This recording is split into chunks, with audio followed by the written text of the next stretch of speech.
Alright, I just realized I need to change the title on Twitch. one sec. And boop, there we go. Alright.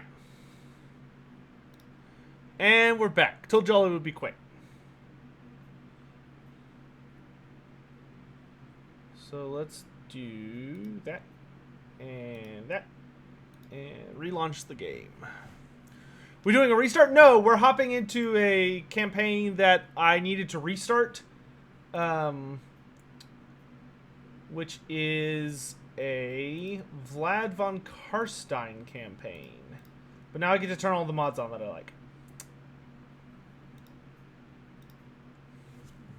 Alright. And we can actually like dive in and enjoy the beta. And do some analysis of it.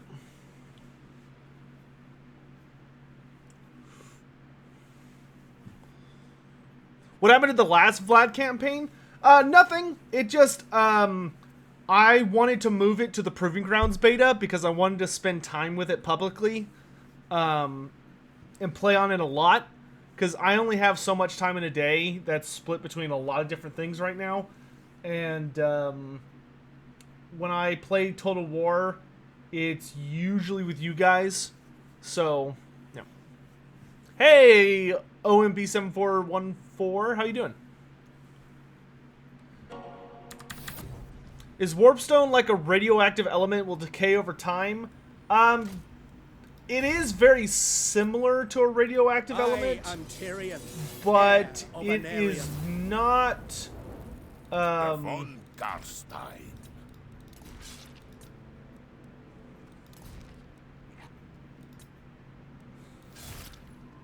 I guess I'll just do double veteran. It is not. It does not decay over time, though. But warpstone is literally just magic that's been so concentrated that it like takes physical form. But yes, it is basically radioactive, just way worse.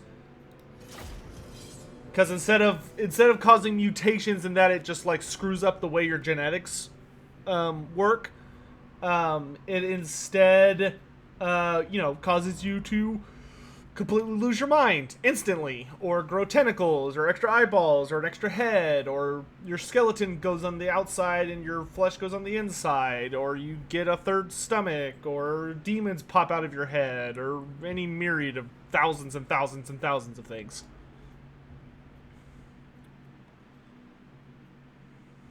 Glory to you, Vlad. Yeah, I don't need to hear your crap. Alright, my dudes. Vlad von Carstein. Let's get to work. I shall go.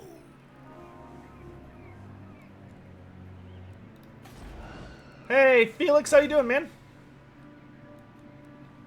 Alright, let's go ahead and get Isabella out here. Who wishes the red kiss? And get call Ladies' Night into session. Schwarzhofen, we want Cursed Fields and a garrison building as quickly as possible. And we're going to start on... I really want to get free zombies as quick as I can. I think we might...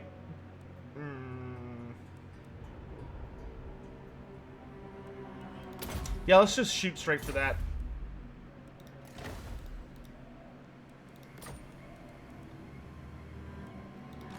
What? Woof! Expensive.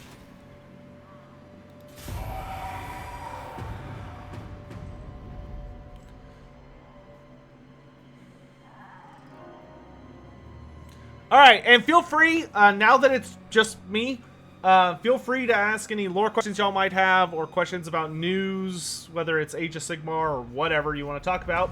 Y'all have my full attention now. King of Darkness. Yes, if you do want to look into the Discord, there is a link in the description. That is true. Alright, let's go take Castle Drakenhof while Manfred is away. Death. Annihilate them. And for this campaign, I am not going to care if I have to kill Manfred. I will try to get Manfred, but if he acts like a little baby about it and tries to fight me, I will hurt him. Massacre them. Just want to make that crystal clear.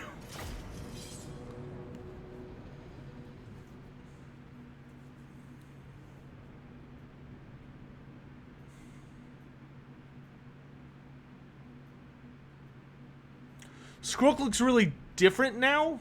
Skrulk? He looked the same to me.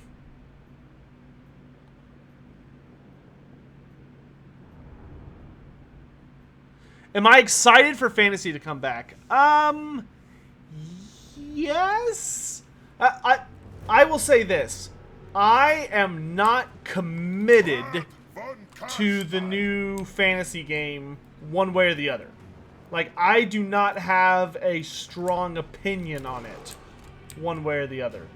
And the reason for that is Games Workshop has said virtually nothing.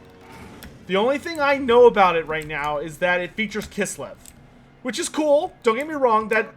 That's great. That's very exciting news. You know, Kislev was playable a long time in Warhammer Fantasy, a long time ago in Warhammer Fantasy, and then they put them out to pasture, which was a shame because Kislev was a very, very, very important faction. That being said, I am not particularly excited or like blown away by the Kislev announcement, simply because it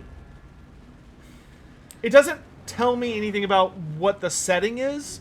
It doesn't tell me about what the gameplay is. Like, they have not committed to saying, yes, this is like the Warhammer Fantasy you know and love, come have fun. Or no, this is a completely new system, like, and it's gonna be like 30K is to 40K, where they're like basically not even remotely the same anymore. They haven't really committed to anything yet. And that, I will admit that worries me significantly. Because right now, Games Workshop, at least in my opinion, is banking pretty heavily on the idea that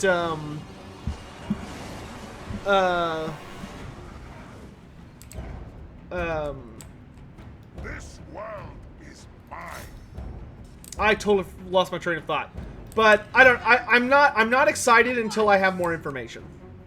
I do think the Kislevite Ice Guard look really, really cool. I like their design. I think they look great. And a female bodyguard unit with ice weapons defending the Tsarina or whoever's in charge makes sense. Like, that seems to line up. Damn it. Lost a unit.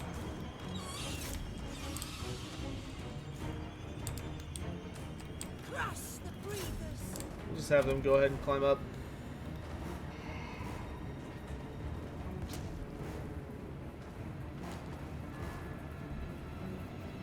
Are there cool lore quotes from Kislev? There are a lot of cool lore quotes from Kislev, but I admit I do not have them stashed away in my brain. I'd have to go look them up.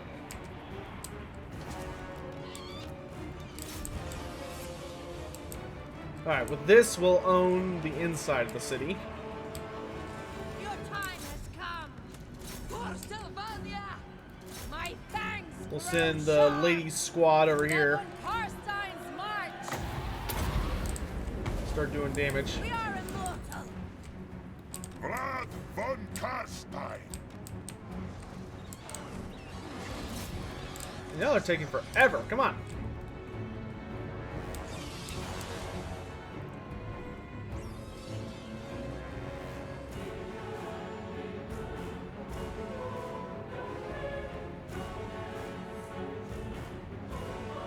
Well, Maximilian, thanks for joining us tonight, man. Hey, Hugh, how you doing, brother?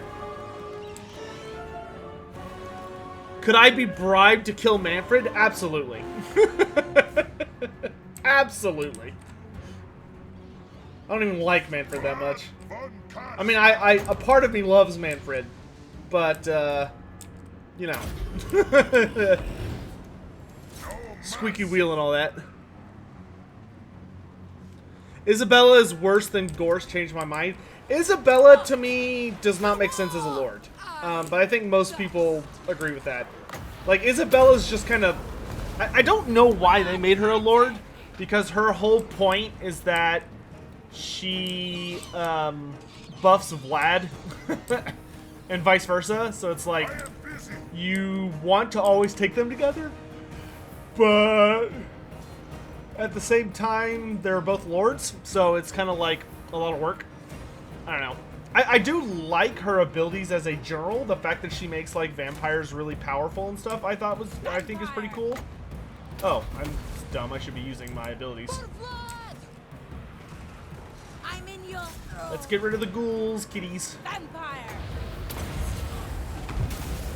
Blood magic. All right, let's get rid of them. We are the new order.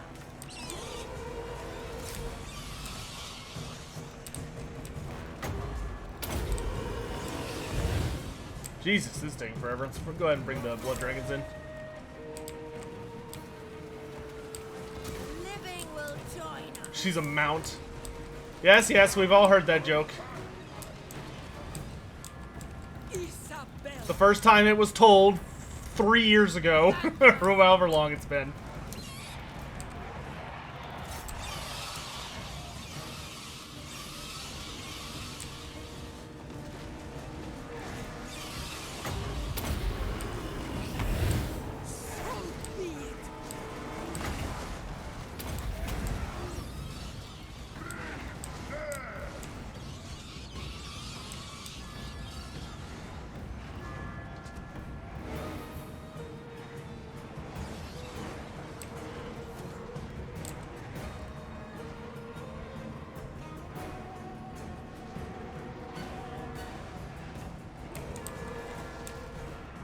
Vampire.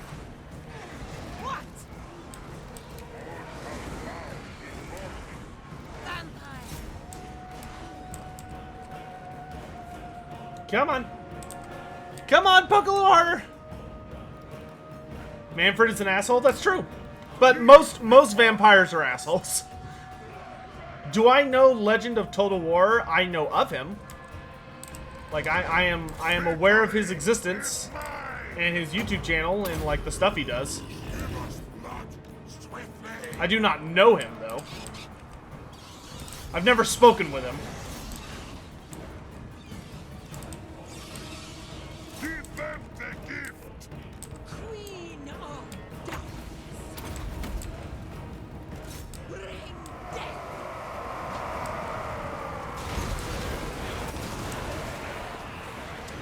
See ya.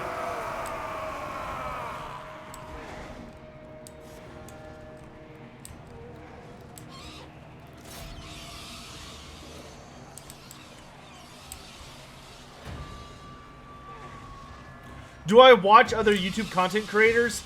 I do. Not as much as I used to. I used to watch them pretty frequently, but nowadays not really as much. I watch a lot of YouTube, but the stuff that I watch is very, very rarely about the stuff that I do. Typically, typically the stuff I watch now is like Age of Sigmar battle reports, or like I've been watching a lot of musicals lately. So yeah. But generally, like, when it comes to, like, Turin or Italian or Party Elite or any of those guys, no, I don't watch their stuff anymore. I just don't have the time for it right now. Why are there no archers for vampire counts? Is that because of lore? Generally, yeah. In tabletop, the actual reason is that it would have really jacked with the balance of the game for the undead to have shooting weapons. And then they use the lore to explain, okay, so, like, realistically, the reason is because it would like, unbalance the game. But outside of, like, meta of, like, oh, it's because, you know, the game, they backed it up in the lore by explaining that the way that undead work for the way that zombies and the way that the basic trash tier of undead are resurrected, they can't use ranged weapons traditionally because, at least vampire count undead, because it takes way too much effort to animate corpses to do that. It's a lot simpler to just animate them as mindless puppets that run around just biting whatever gets too close. If that makes sense. Settra versus Manfred, who would win? Settra would beat Manfred. Manfred's biggest advantage, like the only thing that allows him to go toe-to-toe with the likes, like the thing that makes him really, really scary and powerful is that he's a very gifted and powerful sorcerer. But against Settra the Imperishable, that is not what you want to be relying on. If you're relying as heavily as you can upon good old magic to save you from Settra, you're gonna lose, because Settra's has an item called the Brooch of Usirian, which is like a like an amulet that he wears that basically makes him immune to magic. Like, it is so potent that it made Nagash's magic a joke. And Manfred is not nearly as beefy as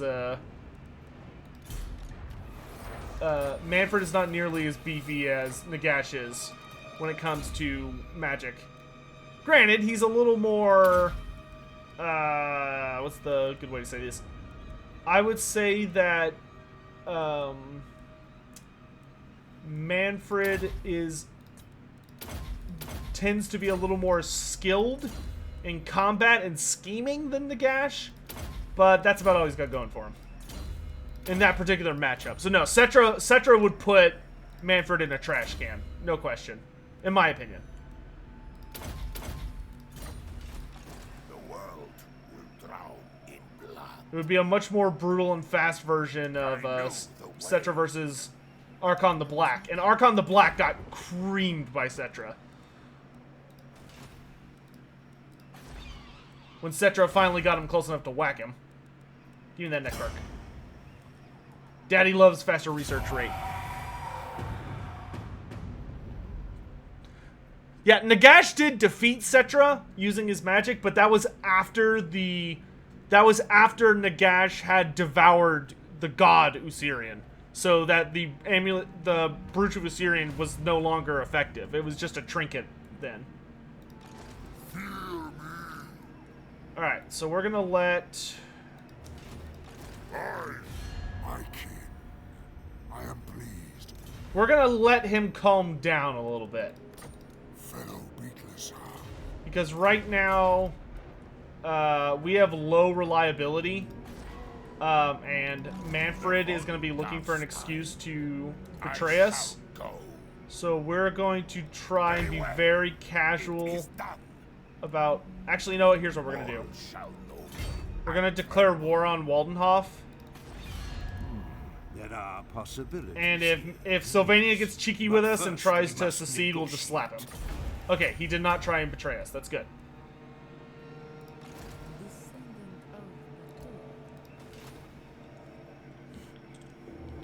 Teclis versus Morathi? That one would be really hard to call. That one would be very, very hard to call, I honestly think. There's a lot that could happen there. Alright, so we've got Eastern Sylvania under control. That's grand.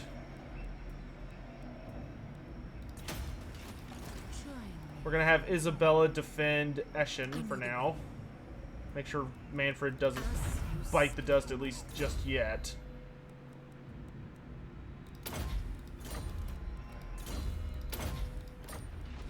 I am invincible. Covenant of Undeath. Give me Raised Dead. Oh, excuse me. Really want to get that second tier garrison, but we'll deal with what we got right now.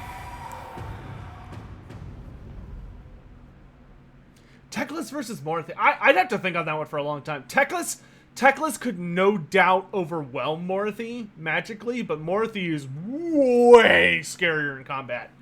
And Morothy has a mount, which is a big deal. Dakai versus Throg, that's in the next episode of Who Would Win, which is coming up pretty soon. So that one you will have to wait. I want this. But it's very expensive. This gives me more income, right? Only 25 more though. That gold pit's gonna help out significantly. Alright, we're just gonna stay parked. What would I like Warhammer the Old World to be like in terms of gameplay? I think the biggest thing for me is that for Warhammer the Old World to be what I really want it to be is I want the old tactic system of like I want really deliberate and impactful movement phases. Like I want them to bring back flanking and outmaneuvering and counter charges and like I want the game to be all about trying to be the best tactician. And for each phase, the magic phase, the shooting phase, the movement phase, the charge phase, for every phase to be very impactful on the game. Like one of my kind of critiques with Age of Sigmar is that that's just not really the case in that game. In AOS, like most armies, a significant amount just completely ignore the shooting phase. Which I'm not a fan of. How many undead legions does Nagash have? Like, literally? I would almost say it's...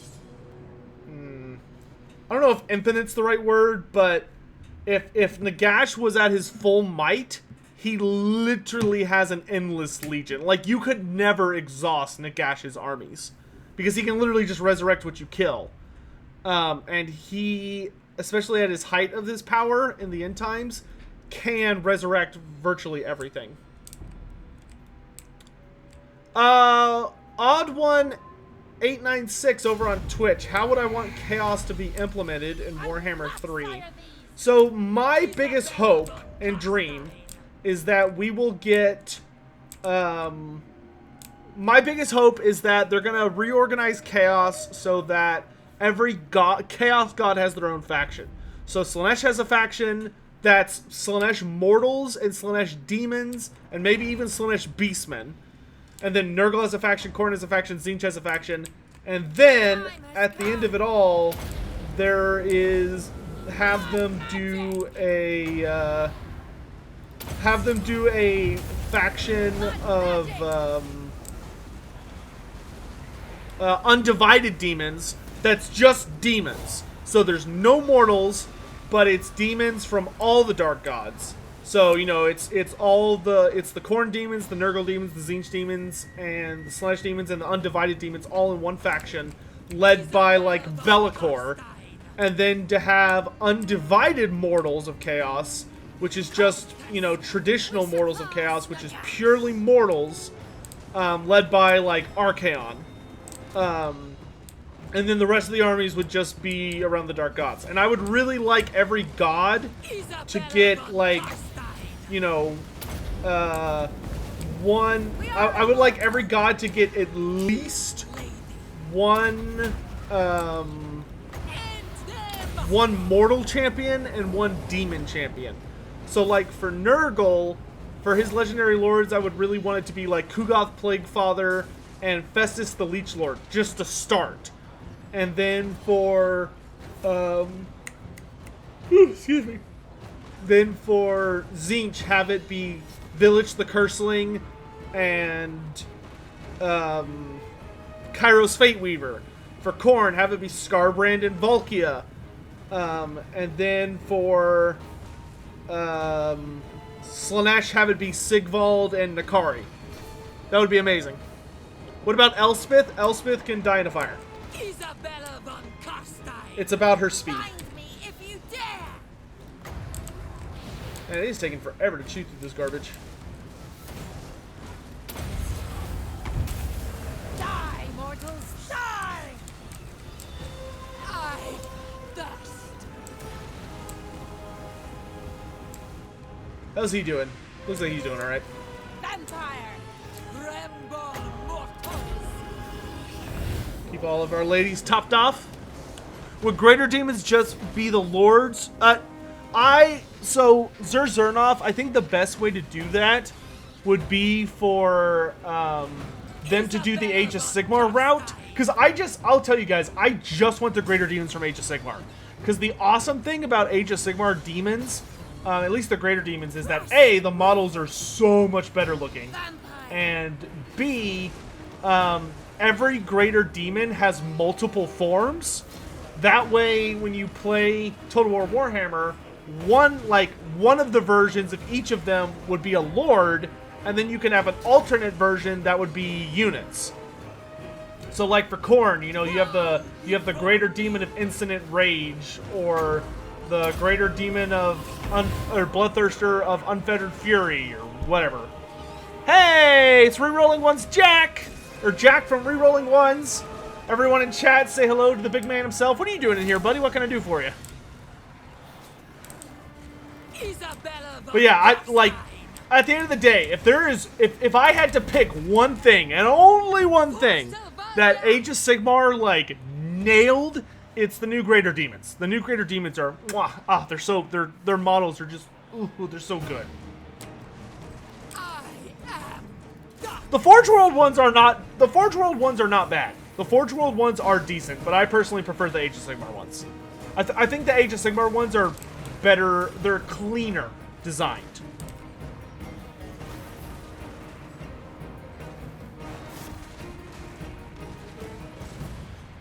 If Kraken Rock is the size of a mountain, how would he function on a battlefield in Total War Warhammer 2? Dude, Servant of the Horned Rat, you want to know how Kraken Rock would faction?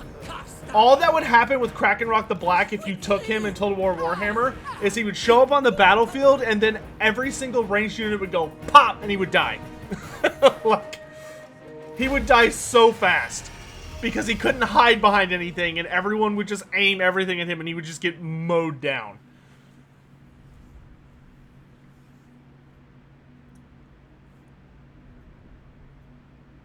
Lord God, such a mouthful. Lord Slon Boy. What happened to the person I hate the most in the end times? You mean Elspeth von Draken? She never showed up in the end times. Because she was literally a throwaway character that Games Workshop never used again. Because her character was stupid and had no impact on the plot. And she was not human at all.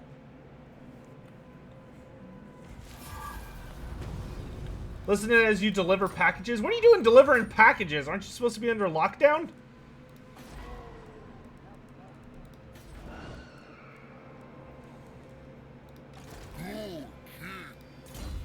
Okay, good job, Isabella. Let's just make your stat line nice and purty.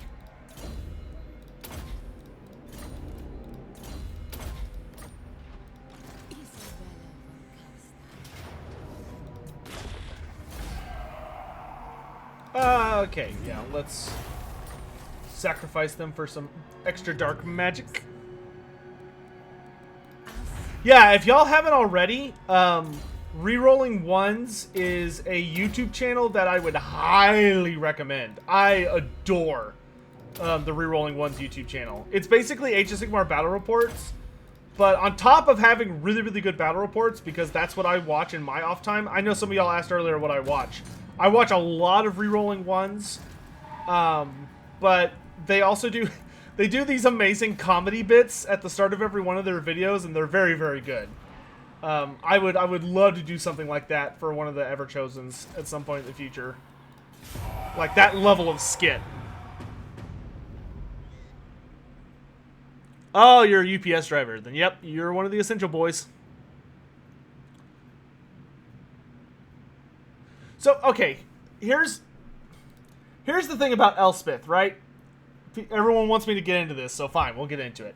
The thing about Elspeth von Draken, and the reason that I, like, rail against her as just being the worst, is that the strength of the Empire, and what makes the Empire really, really special, and fun to play or, you know, build a narrative around or a campaign or whatever, is that at the end of the day, what makes the Empire unique and amazing is that they are regular men. You know, they are ordinary human beings for the most part, who have lives revolving around defying the odds and fighting against, like, basically gods and other horrific tier beings and monstrosities and whatever you want to call them, to survive. You know, and they fight this endless war. I don't want to call it attrition per se, but they basically fight this never-ending battle against these enemies. And that's what truly makes them amazing, right? Elspeth, though... Elspeth is... Everyone's declaring war on Sylvania because Sylvania is very, very weak, which means I'm getting dragged to do a bunch of wars, but that's fine. We're prepared for this. Elspeth is a character who is fundamentally not human. Elspeth is a character whose entire shtick, her, like, meaning for existence and yada yada yada yada, whatever you want to call it, is basically that she's basically a vampire with none of the downsides. So she's immortal. She has more power over death magic than anybody, apparently. She is so strong that she is considered like a notable rival to Balthazar Gelt, despite the fact that that very much spits in the face of Gelt's lore. And she basically operates as a lone warrior who just kind of hangs out in Nuln, defying, like, the upper echelons of the Empire to just do her own thing. And she spends the entire Tarmacon campaign basically avoiding doing the right thing, like going out and fighting Tarmacon. And instead, she basically weaves this scheme of ideas where instead of going out to fight people and, like, battle Tarmacon, the Maggot Lord, and bring, you know, save the Empire through self-sacrifice, what she does instead is that she basically creates this she finds or creates this super powerful magic amulet that just... that's gonna need to stop.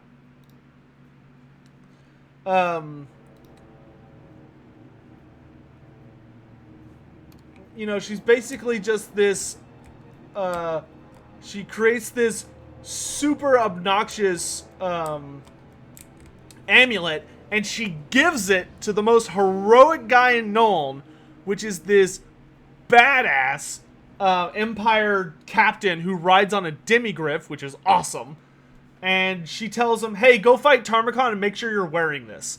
And basically she sends him to die. So he runs off to fight, and if I remember right, she tells him that the amulet will either protect him or that it will have some kind of important functionality along those lines. But what it does in reality is that when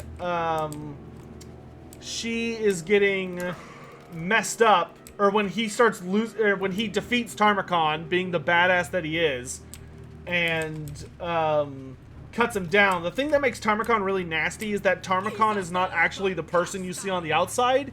It's like... Verbeek, I do see you over on Twitch. Thank you, dude. I'll answer that in just a sec. Yeah, Theodore Bruckner. So the whole scheme with Elspeth was that... So she sends out this super duper badass guy.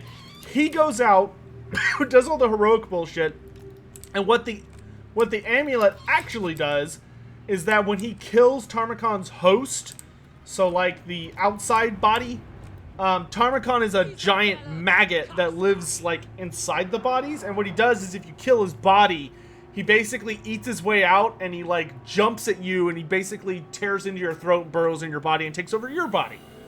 So he does that to Bruckner, and the amulet that Elspeth gave Bruckner is basically just a bomb, and it just goes off and kills him. It also kills Tarmakan, but like she just murders the guy, and she pulls the whole like she's literally just a human version of Neferata, who is stronger than Neferata for some reason, and rides one of the most powerful dragons in Warhammer Fantasy literature, and is just there for no reason. And then they never use her again, because they made her so absurdly overpowered that if she were to show up in any other stories, she would just instantly win all the fights, if her lore was even remotely consistent. Elspeth she's just not even remotely human. She's practically a god compared to, like, actual humans. And it is super obnoxious, and I just don't like it. Which is a personal preference. Like, I know lots and lots of people who like Elspeth, and that's okay. You can like Elspeth. That's okay. Just know that I hate her. Everyone's entitled to an opinion, and mine is that she's just the worst.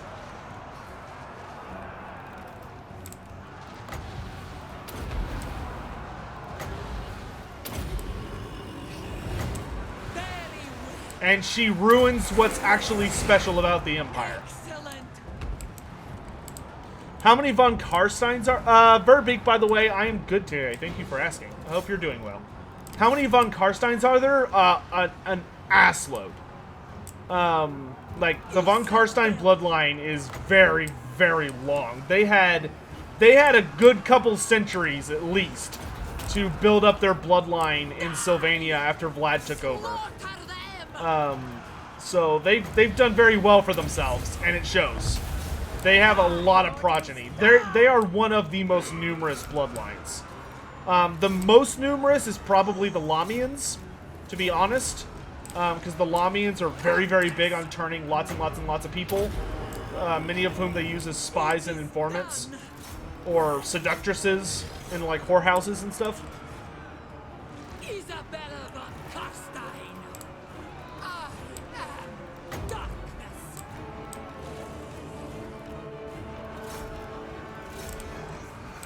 Alright, we've dealt with the enemy general, though if I could slap him with a spirit leech, I would feel better.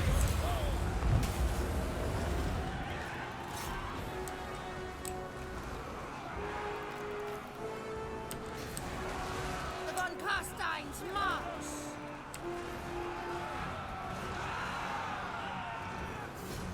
Where are the vampires located outside Sylvania? Everywhere. Everywhere. There is no continent free from vampires. Everybody's got them. Now, they might be a different breed. You know, there are technically 7 bloodlines. There are 2 bloodlines that are... They're basically... You can kind of think of them as, like, the forgotten bloodlines, or the bloodlines that are just... They're not as popular. And those bloodlines were literally pretty much designed by Games Workshop so that if you were someone at home and you were making your own army and you were like, I want to make my own bloodline, you had, like, a way to do that. You know, and your army would still be lore accurate. You know, you'd be like, oh, my army's just one of the missing ones. You know, one of the bloodlines that's not really around anymore. And that was a totally legit, acceptable answer. But the main, like, headquarters for all of the bloodlines, Neferata is in the Silver Pinnacle, which is the northern World's Edge Mountains. Man, probably the biggest, baddest living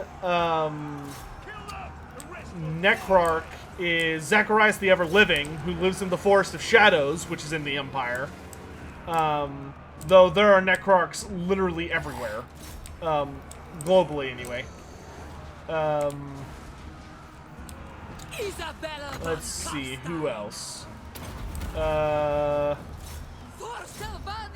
Probably the biggest Strigoi. Strigoi, you can find Strigoi anywhere where there is enough of a decent graveyard. But, probably the biggest and baddest Strigoi that's still alive is the Black Prince, who lives in the Border Princes, and he's actually a really funny character. Because he's probably the only Strigoi that is not batshit insane, but he's also, like, hideously ugly. which I've always found to be because he's very monstrous in appearance, but he actually is very noble, and like defends the people of the town that he hangs out in, and a bunch of other really silly stuff like that. Like he protects them from bandits and ogres and some other shenanigans. This is looking a little rough. Yeah, you know what? No, you can chase them off. We just gotta get rid of these. If we could get rid of the halberds, that would feel a lot better. Here, let's bring this vampire over here. Not too worried about the zombies. What about the Antarctica equivalent in Fantasy? No, the Antarctica equivalent in Warhammer Fantasy is the Southern Chaos Wastes, or the Southern Realm of Chaos, essentially. And that place is mostly inhabited by a very strange species of creatures called Beastkin. And Beastkin are basically beastmen that mated with demons until something physical came out of it, and it was really bad. Are there vampires in Nagaroth? No, not really. Because there's no remember that vampires need like human colonies to feed off of. Vampires cannot exist in a vacuum. They do need cattle, so to speak, to thrive on. But there are vampire counts in the Southlands. There are vampire counts in everywhere in the old world. Bretonnia, Tilea, Estalia, the Empire, Norska, Kislev. They all have vampires. Who else? Lustria obviously has a notable vampire problem.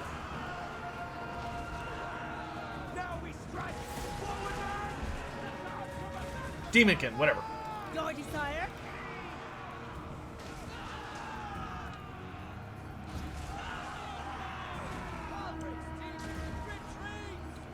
Vorag was killed during his really big expansion war, where he basically tried to be a global power. He gets killed by a really random, literally random greenskin war machine. That being said, the lore is a little inconsistent on exactly what happened to Vorag. Vorag is a character who could totally... Vorag is a character that Games Workshop could just come out and be like, look, Vorag's alive, and it'd be like, alright, whatever. Like, that's the level of that relationship. But that tends to be the case for most Strigoi characters. Strigoi characters seem unnaturally predisposed to not staying dead. Like, they seem... Next to the von Carsteins, it seems like the Strigoi are probably the best at, like, getting back up. Are there any Daemon Kin characters in the lore? Not, like, playable ones, no. Depending on the source of which version of Archaon's epic you follow, I forget what his name is, but one of the princes, or I think he was technically a prince, but he was like a warlord. But there was a prince that played a very pivotal role in Archaon getting the Slayer of Kings from underneath Krakenrock's hand. Krakenrock the Black, you know, the father of all dragon ogres, who's the size of a mountain, all that shit. You know, big guy. And basically the whole scheme behind that was that, I can't remember what his name is, but he's a guaranteed part of the story, but whether or not he's a Daemon Kin depends on the telling. But he was a Khornate, and he was so strong that he was literally able to pick up a Krakenrock's hand and hold it up. Or like one of his fingers. But it was enough that he could make a difference. He's not a Beastkin in the original version. Or a Daemon Kin. He's just like a champion of Khorne, or maybe a demon prince.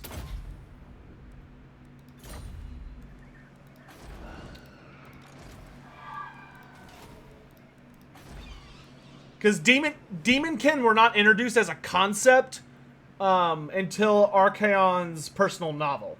Like, they weren't a thing outside of that. Which, it's a great concept, and I do consider it, like, canon, because there's nothing that goes against it. But that was where they introduced the idea of Daemon Kin. What to do with this Banshee? I need to assassinate some folks.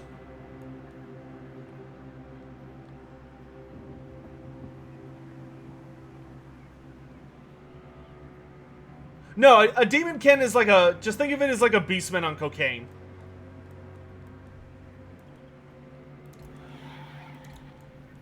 I don't see any heroes that I can pick on.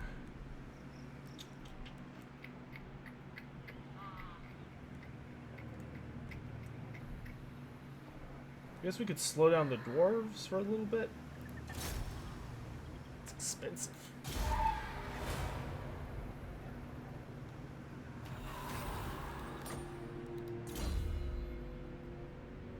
Oh. Hold on a second, guys. I need to check. Someone's calling me. One sec. Oh.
Okay.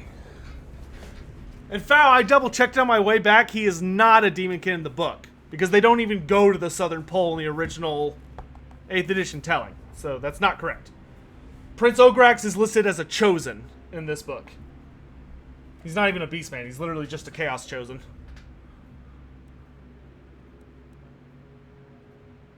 I might have to leave for dinner soon, but we're okay for the moment.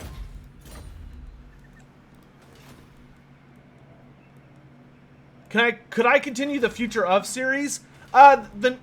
Yes. I will note. Yeah, the answer is yes. It's kind of going to be rolled into the Rant series. Those two are going to be very related. I am unstoppable. What do I want to do here? Essen doesn't have... Oh, it does have a garrison. I was thinking about just walking up and raiding it, but it's actually got an army defending it. I have to defend Schwarzhofen. What's for dinner? Burgers. Hamburgers that my father is making, which my father does a very, very good job. Sylvania greets thee. Thou shalt fail. Okay, we're to medium likeness. King of darkness. We'll just hide in ambush stance. Slave the world. We do want to try and lure these armies into a trap if we can. 'Cause if I could lure them in so that I could like just smack them across the face, that would be awesome.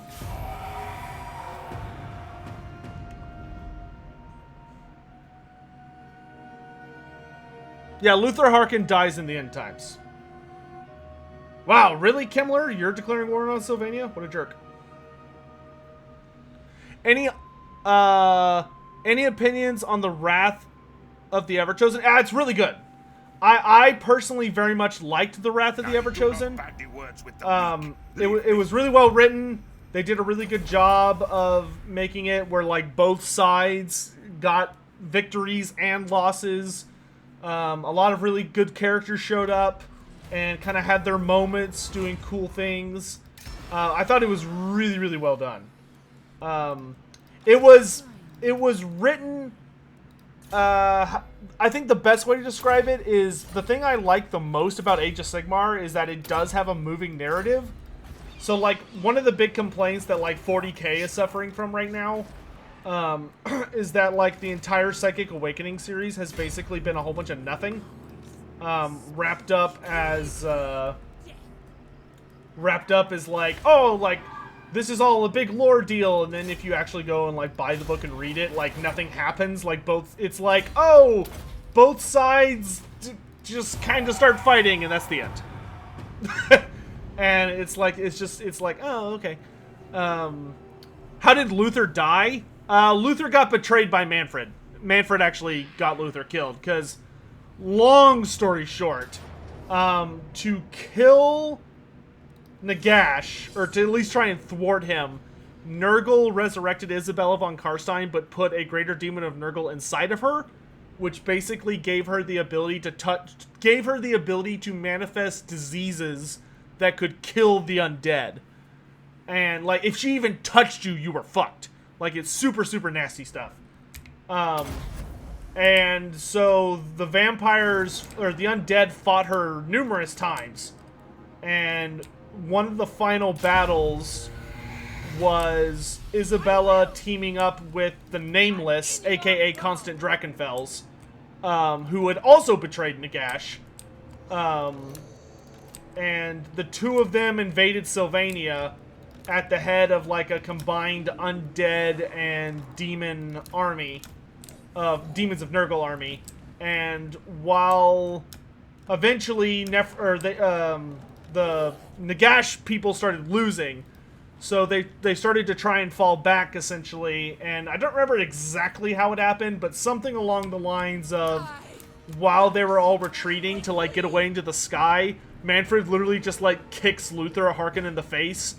And Luther Harkin just, like, falls down and fights until he gets killed by Isabella. Let's go! Hustle! Chop chop! Verbeek, Marius Leitdorf is crazy white, but he had a good relationship with Franz. Yeah, so the thing with Marius Leitdorf was that, yes, he was crazy and kind of a pain in the ass, but he was very, very good at his when he was good at what he was supposed to do, which was defend that part of the Empire. Now, he wasn't sane, and he caused as many problems as he solved a lot of the time, especially because he was very prone to insulting people, which did not go over well. But he was like a master tactician and fighter, which, you know, worked well for him. But Franz saw past the insults. Franz saw past the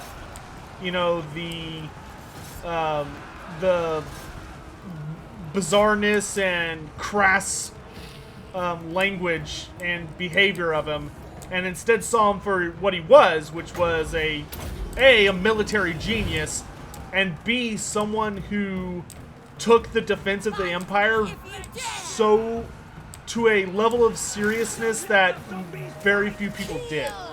Like, Leitdorf put the defense of the Empire in Aberheim above all else.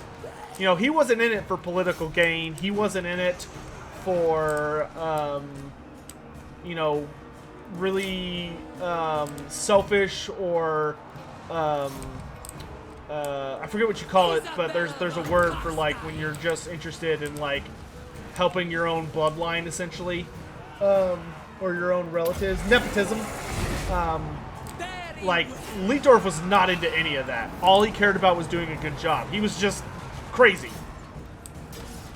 You know, he just legitimately believed that unicorns were going to invade and threaten his province. And he really, really, really, really, really enjoyed, to way too much degree, insulting people's wives. To the extent that, like, a Bretonnian lord declared war on the Empire and invaded. Just because he was so angry about what Marius said about his wife. And also his war council advisor that he trusted most was his horse, Daisy. Leitdorf was a delightful character. I was really sad when he died. Like, it was well written, and it did a really good job of being a narrative, a very important narrative moment for Karl Franz, but it was sad. Excellent! Isabella von Carstein! Just need to deal with all these melee units.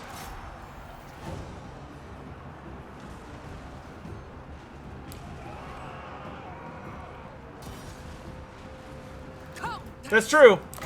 That's true, Kiro. Nepotism was definitely one of the major flavors of Empire politics. Night has fallen. Bow before I mean, hell, that's a big thing of our world's politics. How did he die? Marius Leitdorf led a significant amount of the army in the third battle for Blackfire Pass, which every battle for Blackfire Pass has been a big freaking deal. Because pretty much every single one of them is like a massive, unstoppable horde of orcs is about to come smashing through the wall, or the pass, and just curb stomp everybody. And that's what the flavor of the week was. And Marius was basically the only one who showed up and, like, lent all of his power to fight alongside Karl Franz. And it was this big, epic battle that was basically just a colossal greenskin army versus the combined armies of the Empire led by Karl Franz and Marius Leitdorf. And what it basically boiled down to was there was a pivotal moment where the orc war boss, like, actually got to the front of the line and just started curb stomping everybody. If memory serves, his name was Vorbad Ironjaw, or Vorgad Ironjaw, something like that. And he was just curb stomping everybody. Because he was a big orc war boss. And Marius Leitdorf, got one of his very famous fits of madness at a really, really bad time. And he basically charged in and just led this very brave and actually very crucial charge. But it got him killed because he went toe-to-toe with the orc, and although Marius Leitdorf was wielding a rune fang, and although Marius Leitdorf was considered one of the most skilled duelists among all the elector counts, he could not overwhelm an orc that big and strong. Isabella von Carstein! What? But then Franz avenged him by killing Vorbad by smacking him in the face with Galmaraz, which was awesome. If I recall correctly, I go pretty in depth on that scene in my Karl Franz Legendary Lord video, if you want to check that out. It's a bit of an older one, but it still holds up.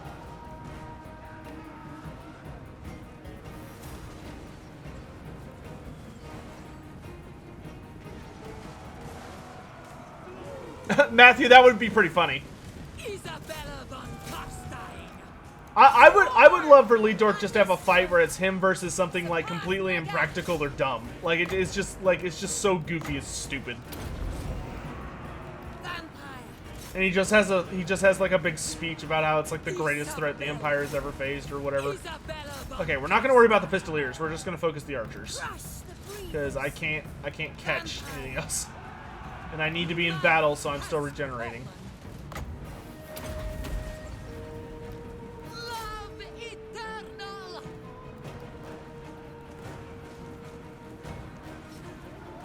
We should be okay in this fight, We though. surpass Nagash.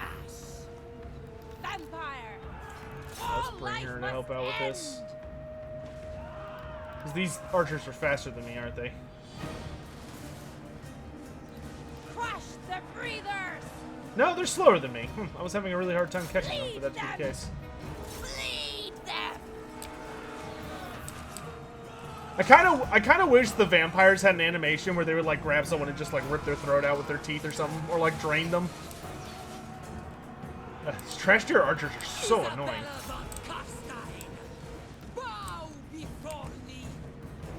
Stop shooting me, it hurts! Living will join us. At once. Okay, you go this way. Yes. I'm going this way. Vampire. Like all of these ladies. Oh wait, never mind. Only Isabella has the hunger. Dang it! I thought all of them did, but that is not correct. I am immortal. Attack. Isabella von Carstein. Blood Okay, frenzy. yeah, you can just chase them off. Bring death. She's probably gonna get knocked over. Yeah. Isabella von Carstein. The good news is though, every time those archers shoot at like this pistolier horde, they're just gonna hurt. They're just gonna kill the pistoliers way more. All will be ours.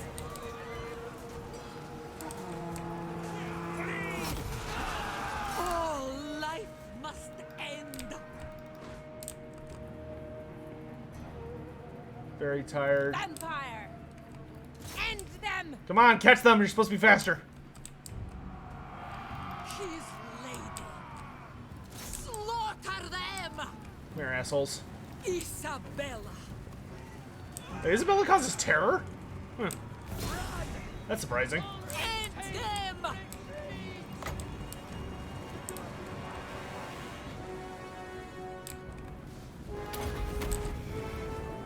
For Vlad. Isabella von Carstein. I am darkness.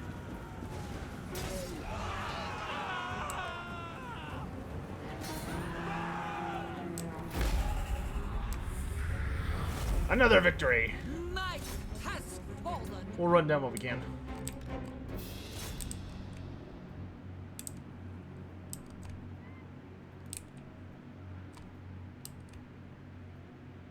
Do a flip!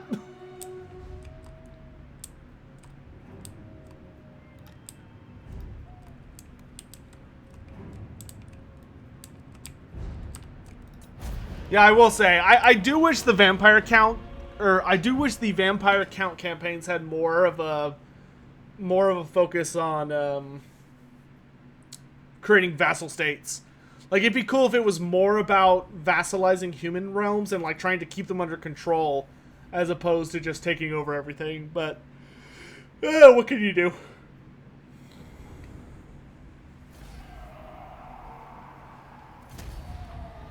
Oh, she survived. That's convenient.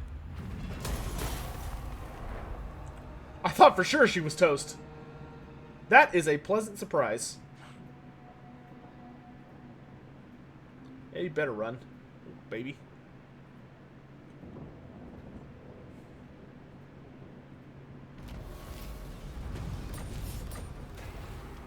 I love when all of my ambushes fail. Ah, but we have walls here now. Thank goodness. Okay, that means I don't have to babysit it anymore. That's really nice. I do not agree with this balance of power, so I will fight this.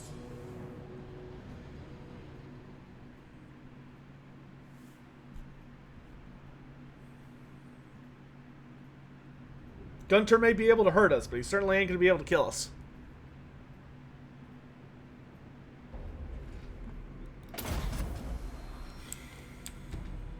Alright, we're gonna leave these zombies away because there's no point in them coming with us. They're too slow. Fallen. Swiftly. Start throwing out heals.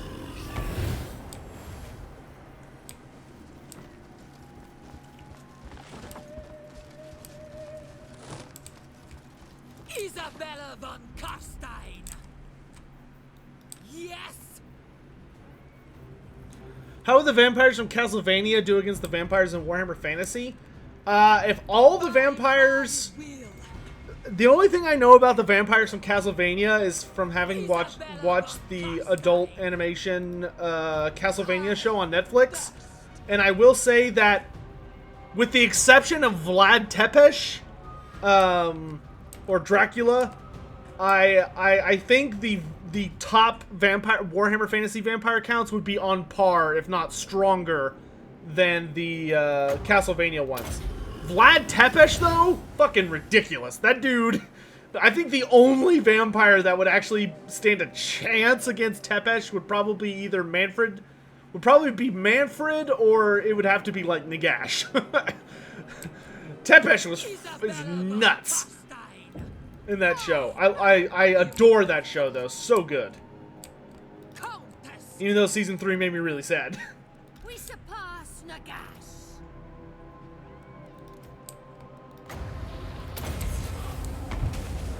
Blood magic.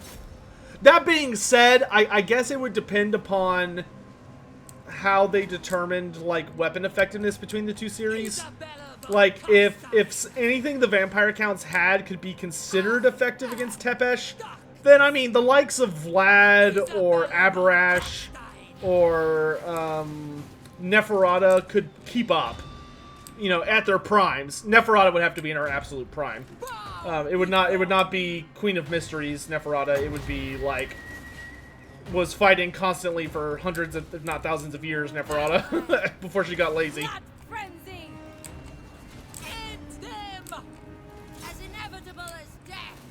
But I could totally see Alucard, Vlad, and Manfred, because Manfred is, like, in a very serious way to put it,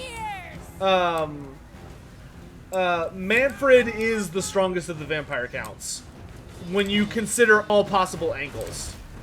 Like, Manfred is just absurd, when he actually tries, and is forced to fight. Which, granted, Manfred's usual MO is not getting involved in a fight in the first place. Like, if he has to fight, Manfred really tries to... Manfred tends to prefer not to get his hands dirty, because he's much more of a schemer than a fighter. But he can hold his own, to say the least.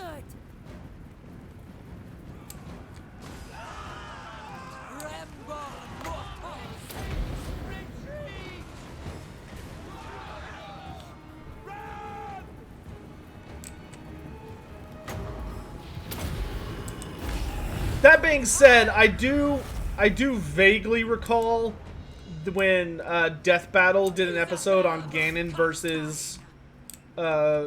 versus Dracula, and if I recall correctly, the gist was pretty much that if you don't have a holy weapon, then you just can't do anything. Like, you just can't hurt Dracula at all. Which, in that case, I don't think anything the vampire count characters would qualify as a holy weapon under any circumstance. Like, I'm trying to think of any exception to that case. Like, the only exception I can think of is, like, Genevieve, who, like, the extent of her abilities and powers is very weird, canonically. Like, if you were to go in and say, okay, what Genevieve did was canon, where you can have a vampire who can wield, like, the might of Sigmar and godlike powers, then yeah, I guess you could see a vampire count who would be capable of taking down Vlad Tepes.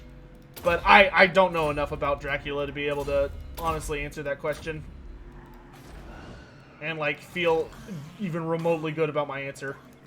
Okay, I'm not gonna bother defending Schwarzhofen anymore. It should be fine on its own.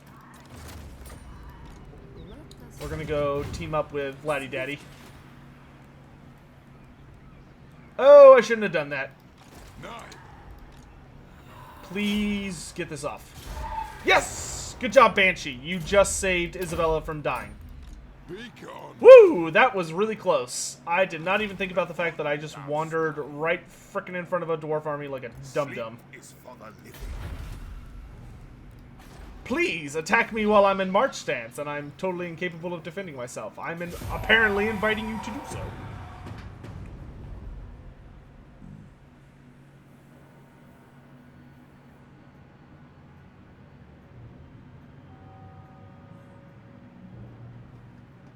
Yeah, Isabella, the whole point to Isabella is that you should just spam... Oh, that's rude. You should just spam, that sucks. I don't know if I'm going to be able to deal with this. I mean, it's not the biggest deal if Vlad dies, but it is annoying. Crap, what was I saying? Oh, Isabella's whole gimmick is that she makes vampire heroes, like, insane.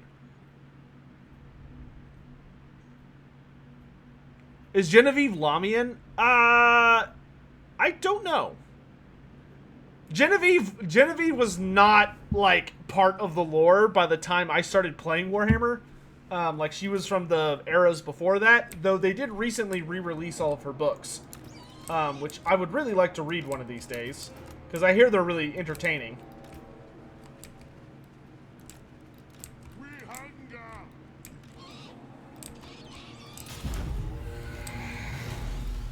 I am about to be caught between two armies that have ranged attacks, and it is going to be really bad. The only way I could see us surviving this is we have to kill this army, like, immediately.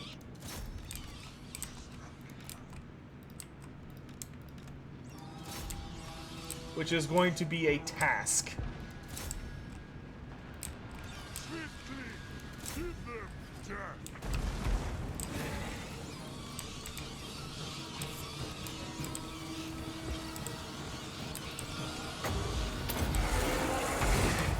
It shall be so.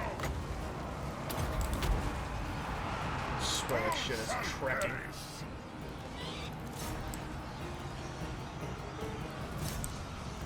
Okay, we're gonna have our big old scary bats come down here. Get out of my way. Summon skeletons! For Sylvania. Vlad von Carstein. Give us blood. Mortals Oh, Christ, this is like... This is gonna be bad. Blood knights. See if we can have our blood knights With haste. get some work done. Strike them. This world. Holy shit, did he just completely get rid of those skeletons, like, not even trying? That's not good. Darkness comes. Well, that is super not good. Blood knights. We need to get y'all out of here. I just need the balance of power to stabilize at this point.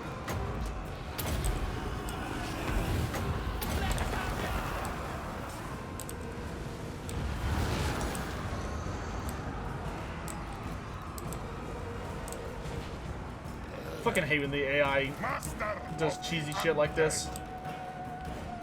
And I feel like I'm the only person it ever happens to. Every time I try and watch, like, Turin or Italian or anybody else stream, I get so angry because it seems like the AI is just a lot dumber on everybody else's version of the game. And it drives me crazy. Hungry for blood. What the fuck is happening to all my zombies? They're just, like, instantly dissipating into nothingness.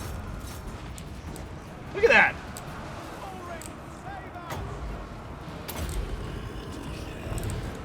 Yeah, we're doomed. Vlad von Carstein. Join me.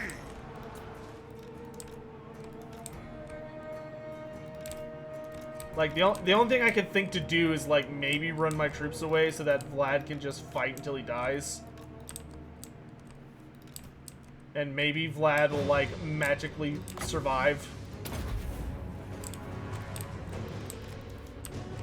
But, yeah, no, it's not gonna happen.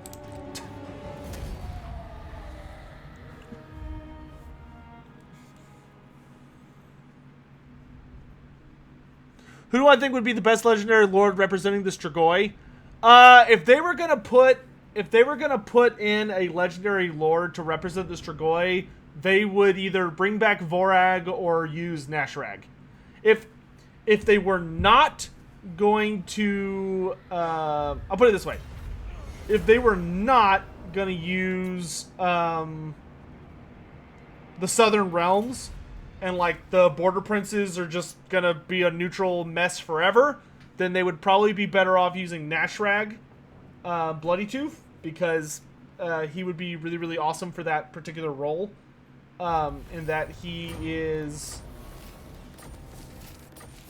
a good character for that. Alright, and Vlad cannot come back for... Oh god, he's still gone for 4 turns. That sucks. Isabella dear, I'm gonna need you to recruit a legion. But god dang it, recruitment is expensive.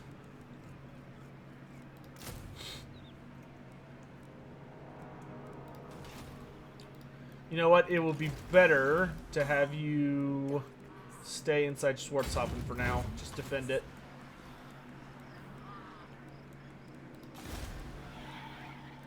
Banshee. Still no enemy heroes in sight. But if you could help me keep these nerds under control, it would be much appreciated.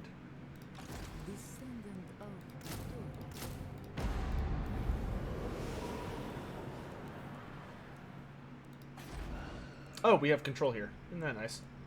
Yeah, give me that.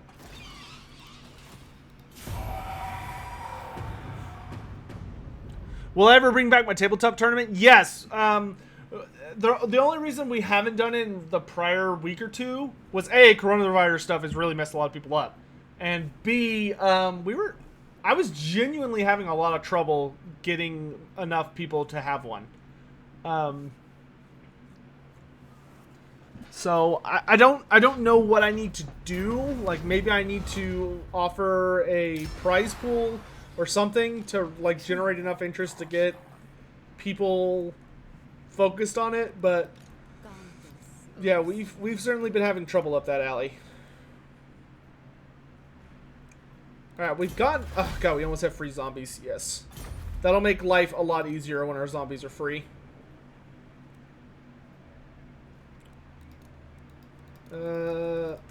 I guess I could just use some... I just need some backbone with, like, skeletons. And I forgot about the Banshee.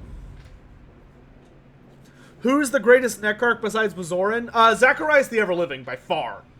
Zacharias is currently the strongest Necrarch around.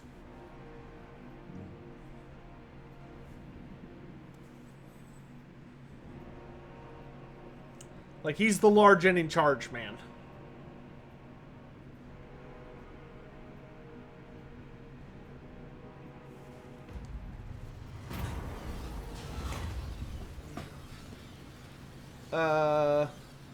Really don't want to... Well, I'm already at war with him. Fuck it.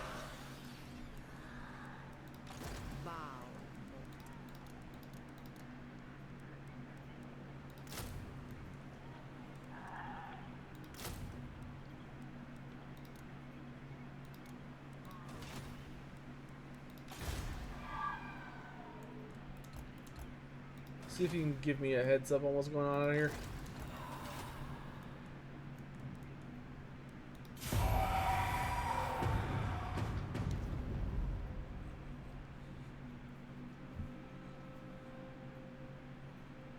Children of my blood, come, let us talk. Chat, hold on a second. I need to make a quick phone call.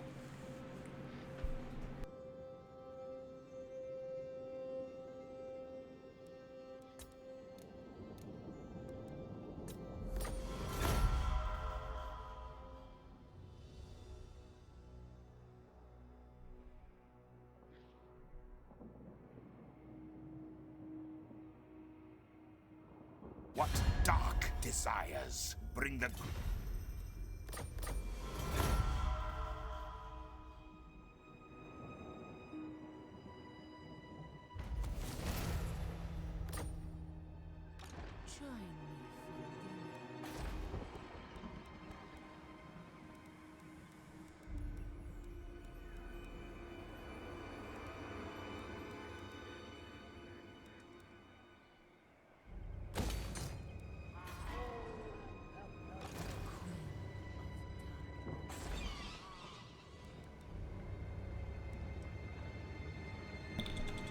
Alright, sorry about that, guys. I had a text about some dinner concerns that I had to take care of. Alright, I guess we're just gonna keep filling out this army. Oh god, next turn we get free zombies!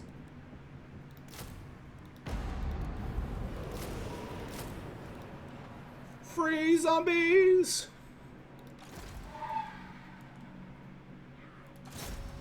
Oh no.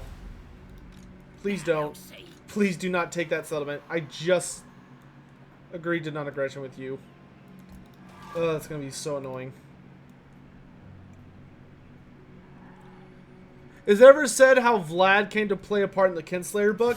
So, yeah, basically what happened for that was when Nagash was resurrected, Nagash has a really, really big thing about having 9 Mortarchs, which are basically like his super generals. And he really is key on that having enough of them thing, like having 9.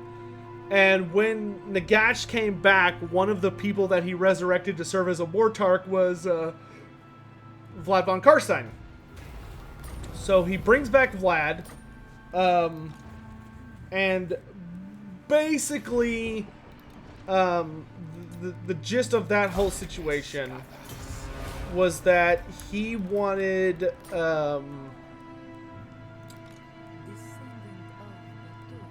brain's backwards. The big thing about that situation was that once everyone was resurrected, all of the Mortarchs were given different jobs, right? They were told to do particular things or go particular places and handle particular situations. Most of them went south with Nagash to invade Nehekara. But a group of them under Nagash's orders stayed north, and their goal was to basically protect the Empire and Sylvania from being destroyed by chaos. He was more concerned about protecting Sylvania than he was anything else, because that's where Nagash physically rooted the Wind of Death. So, like, that was the nexus point for it, and he wanted to keep that under his control. So, Nagash put Vlad, overall, in charge of defending the north. And that kind of led to a whole series of shenanigans. But when Vlad was in charge of the north, he started fighting a lot on the northern border, what was known as the Great Bastion, where Order was basically holding off chaos by the skin of their teeth. And Vlad's major thing for that was that he basically kind of took on a role as a very mysterious, I don't know if I'd call him a knight, but he basically played up the part of a mysterious individual who rode around helping the Empire pretty much no matter what. And that's when you see him in Kinslayer. Why does everyone call Nagash a weeb? I think they're calling him weak, not a weeb. I don't think Nagash falls under that description, even though I'm sure in an alternate reality he would fit the part flawlessly.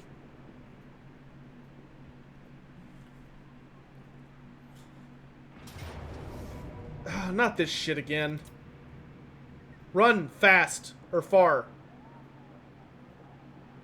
Okay. That's an acceptable distance. No, Zufbar, mind your own fucking business. Shit on a stick. Alright, I think I can win this. I keep forgetting about the frickin' dwarves.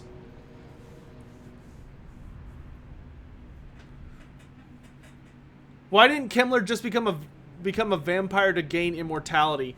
So, the biggest reason necromancers generally do not want to become vampires is that necromancers seek true immortality, which means being alive. To be a vampire, you generally have to give yourself over to a vampiric patron. And when you give yourself over to a vampiric patron, you basically become their kin. But for many people, you also become their slave, at least for a time. You're their underling, their lesser. And necromancers are not into that whole business. You know, necromancers are very, very much, they want to be their own boss, and you can either get with it, or they will rip you apart. So, pick your poison. I am taking a lot of damage. And so much for my 90 armor. Jesus. Okay, I need to hurry up and just get in combat. I'll be safe in combat. It shall be so. Bring there.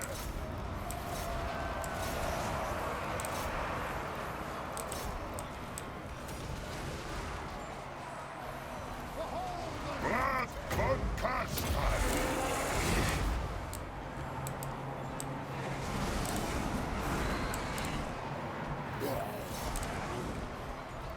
Vlad von Carstein. I'm gonna get Vlad to fall back to safety a bit. You dare? Bow before me. Vlad von Carstein.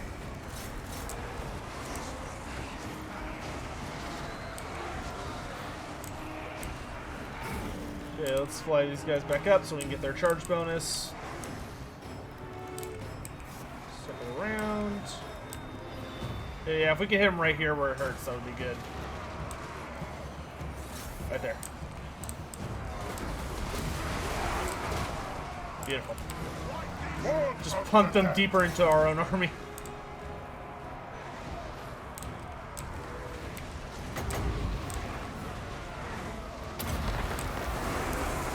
By Van Hell!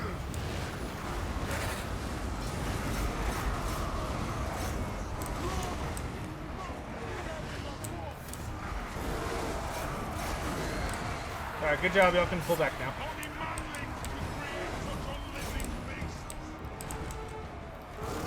Everybody up. Awesome. We got through the miners. That's good.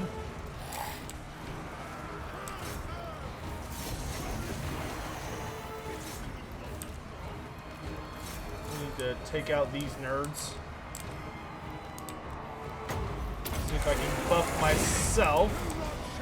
So I can cut down this nerd. Am I streaming longer?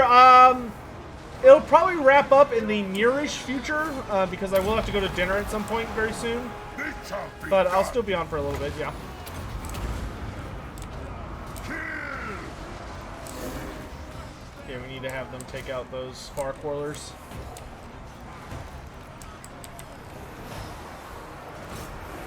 Come on, Vlad, kick his ass. Vlad von Carstein. Extinguish life. The world is mine. No mercy.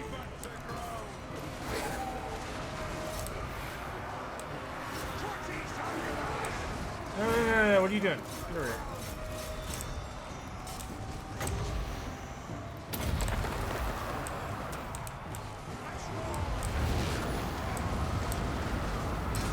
Why is this Dwarf Lord so invincible? What the hell is happening? I have much higher melee attack than he. My melee attack is better than his melee defense, but I'm just not landing any hits.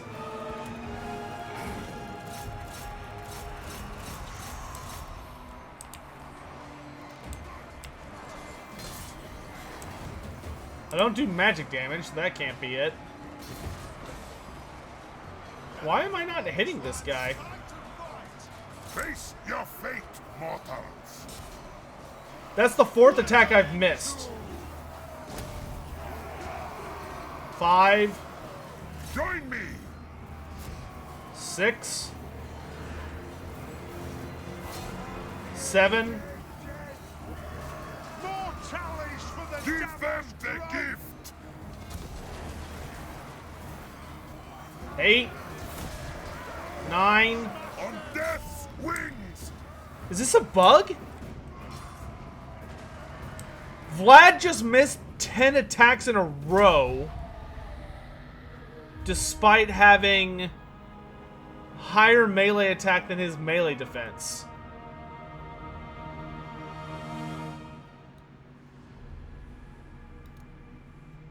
That seems very suspicious to me. Yeah, what the fuck? Vlad only got 5 kills.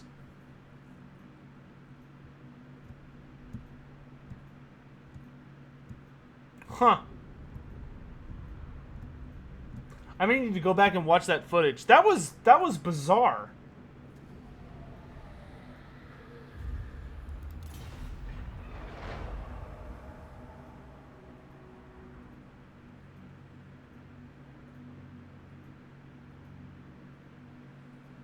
Do I think we'll see Dogs of War for Fantasy Tabletop? I really doubt it.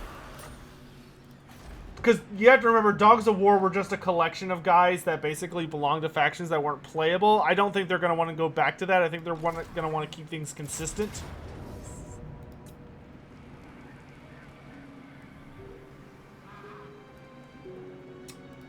Man, that was really strange.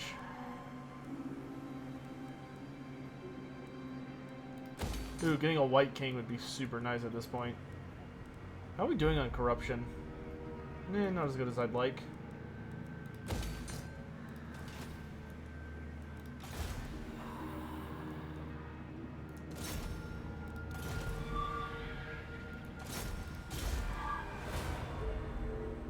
Alright guys, I am getting a message that it's time for me to go assist downstairs with setting the table and all that jazz.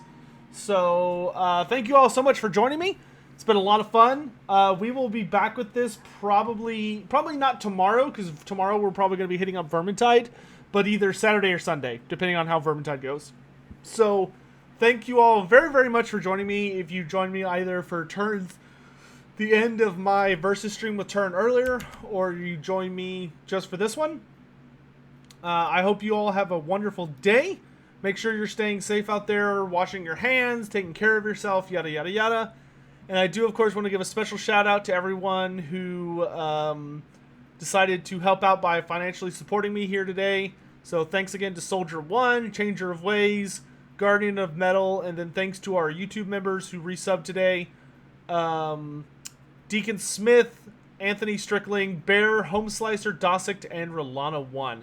Thank you all very, very much for your continued support, especially in these troubled times. I really do appreciate it. I hope you all have a great day. Like I said, we will be back with Vermintide 2 tomorrow for double XP weekend and to play through the entire Drakenfell storyline. So hopefully that'll be a lot of fun. In any event, yeah, that pretty much does it, and I will see you guys then. Thanks for watching. Have a good night, guys. Bye.